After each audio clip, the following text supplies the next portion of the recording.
চাপের মুখে পড়ে ড্যামেজ কন্ট্রোলে নামল বাংলাদেশের জামায়াতে ইসলামী। কুমিল্লার ৭১-এর মুক্তিযোদ্ধার গলায় জুতোর মালা পরিয়ে গ্রাম ঘোরানোর ভিডিও ভাইরাল হতেই রাশ টানার চেষ্টা করল অন্তর্বর্তী সরকার। ঘটনায় অভিযুক্ত দুই জামাত সমর্থককে বহিষ্কার করা হয়েছে। এই খবর জানিয়েছে জামাত শিবিরের জেলা স্তরের সম্পাদক মোহাম্মদ রেবাল হোসেন। রবিবারে কুমিল্লার একটি ঘটনা ভাইরাল হয়েছে। সেই ভিডিওতে দেখা যাচ্ছে আব্দুল হাই কানু নামে এক মুক্তিযোদ্ধার গলায় জুতোর মালা।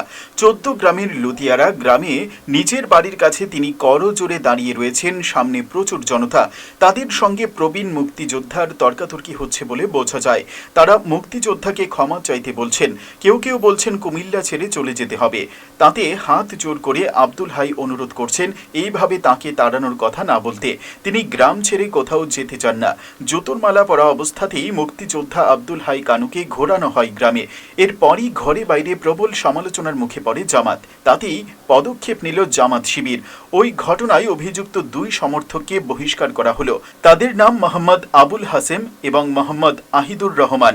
সংগঠনের কুমিল্লা জেলার প্রচার সচিব বেলাল হোসেন বিবৃতিতে জানিয়েছেন, ১৪ গ্রামের বীর মুক্তিযোদ্ধা আব্দুল হাই কানুকে লাঞ্ছনার ঘটনায় তীব্র নিন্দা ও প্রতিবাদ জানায়। এটি দুঃখজনক ঘটনা। মুক্তিযোদ্ধারা জাতির শ্রেষ্ঠ সন্তান।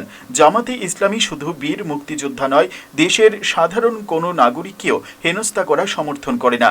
এই দুঃখজনক ঘটনার সঙ্গে জড়িতদের দ্রুত গ্রেফতার করে আইনের হাতে তুলে দেওয়ার জন্য আমরা সরকারের কাছে জোর দাবি জানাচ্ছি।